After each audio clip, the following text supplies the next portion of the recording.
Bonjour à tous, bienvenue à monpotagerenligne.fr au jardin de la Tuilerie. Aujourd'hui je vais vous parler de la haie que l'on a faite, vous dire pourquoi on l'a faite, pourquoi chaque année on plante 100, 200, 300 arbres de haies bien sûr, et comment on l'a faite, histoire de diviser un petit peu les gens, ça c'est bien.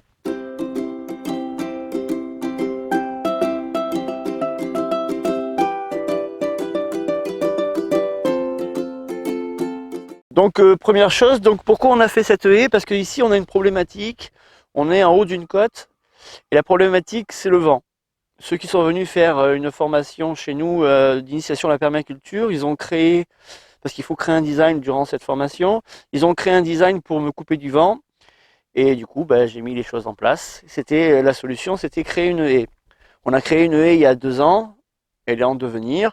Et cette année, on a créé une deuxième haie en parallèle pour se couper encore plus du vent.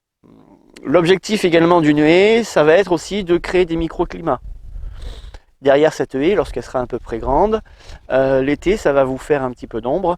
Et autant les plantes adorent la chaleur, autant se faire cramer les panneaux photovoltaïques, elles aiment moins.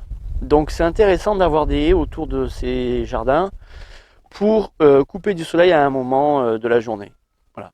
L'objectif, c'est à 4h30, en pleine sécheresse, en plein été, c'est que les jardins soient à l'ombre. L'intérêt, encore un intérêt de cette haie qu'on a fait, c'est que ça crée des corridors écologiques.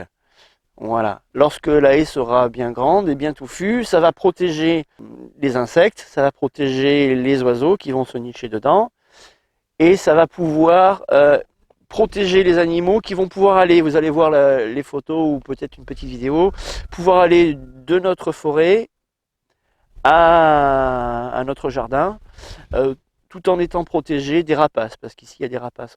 Un autre intérêt d'une haie, c'est que chaque année, une fois que c'est en devenir, une fois que c'est grand bien sûr, soit vous taillez pas, mais si ça vous prend beaucoup d'espace, vous pouvez les tailler et ça vous fait de la matière organique. Et vous savez que le permaculteur a besoin de matière organique. Voilà, un autre des intérêts d'une haie, c'est aussi que ça, avec les racines des arbres, parce qu'il y a quand même un arbre tous les mètres, c'est que ça tient le sol. Notre terrain est en pente, qu'il soit en pente ou pas d'ailleurs, hein, mais notre terrain est en pente, et du coup, lorsqu'il y a des grosses pluies, les racines tiennent toute la terre. Vous allez voir les photos, vous voyez il y a du broyat autour des haies, et à côté, sur la gauche ou sur la droite, il n'y a pas de broyat. Donc la terre est à nu, et il va y avoir une petite brève là-dessus, sur l'intérêt de mettre du broyat, et vous allez voir que là où il n'y a pas de broyat, toute la terre est partie, et quand il pleuvait, là, ces derniers temps, c'était un torrent, quoi, hein, carrément. Donc on peut s'imaginer que si vous avez des plantes dans un torrent, elles vont partir avec, et puis votre terre riche va partir avec aussi. Ok, alors, trêve de blabla, allons voir sur le terrain ce qui se passe. Ok, donc là, vous voyez, c'est le corridor écologique. Voilà, ça c'est le corridor écologique. Donc cette haie là va servir aux animaux à se protéger pour aller de la forêt jusqu'au potager. Alors vous allez me dire, mais quel est l'intérêt? En fait, l'intérêt c'est qu'ils ne se fassent pas manger par les rapaces. Et pourquoi je veux que les animaux aillent dans mon jardin? Bien entendu, à part les ravageurs, bien sûr, c'est qu'il y a plein d'animaux qui vont manger les limaces, qui vont manger tout ce que je ne veux pas voir dans mon jardin, et en toute sécurité. Donc ce qui est intéressant.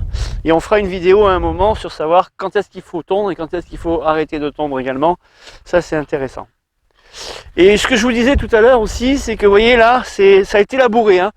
Alors il y en a, j'entends dire, oui, tu as labouré, tu as tué l'activité biologique. Bon, j'ai labouré sur 2 mètres de large, sur 200 mètres de long certes, mais sur 2 mètres de large. Ça va être qu'une fois dans toute la vie du terrain. Et le tracteur qui a fait ça, il fait tellement de bruit que je peux vous dire que l'activité biologique, elle est descendue à fond, surtout qu'en plus c'est l'hiver. Donc j'ai tué personne.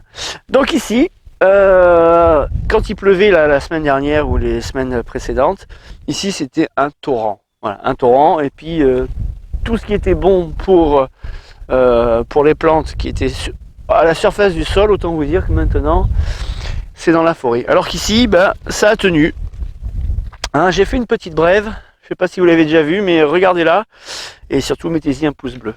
Oui, donc là vous pouvez voir donc du coup sur la vidéo toute la haie qu'on a fait cette année avec les copains. Donc merci Eric, merci Kevin, merci Gilbert, merci Marie pour ce chantier participatif. N'hésitez pas aussi à nous solliciter si vous voulez en faire un. C'est toujours bon à partager. Du coup, vous voyez toute la haie. Ça a été créé comment? Ben, comme je vous ai dit tout à l'heure, avec un tracteur. On a labouré au moment où il fallait. Attention, les labours, ne pas le faire quand il y a trop d'eau et quand c'est trop sec.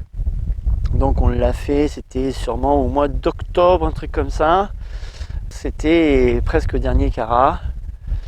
Vous voyez les vidéos et les photos. Voilà. Et du coup, après, ben, on a laissé reposer. Il faut absolument que le froid glace tout ça. Il faut absolument que l'eau casse les mottes. Et ensuite, on a passé cet outil-là. Et après, on n'a plus rien fait, bien entendu. Au mois de décembre, on a planté les arbres dans un chantier participatif. On a fait un trou, on a mis du compost dans chaque trou pour aérer le sol et pour que les racines soient le mieux, soit le plus agréable possible et qu'ils ne soient pas trop étouffés par cette argile qui compose notre terre.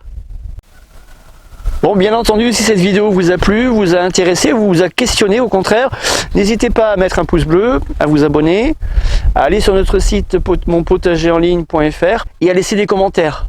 Vous, les remarques, les réflexions, les envies, les questions, n'hésitez pas.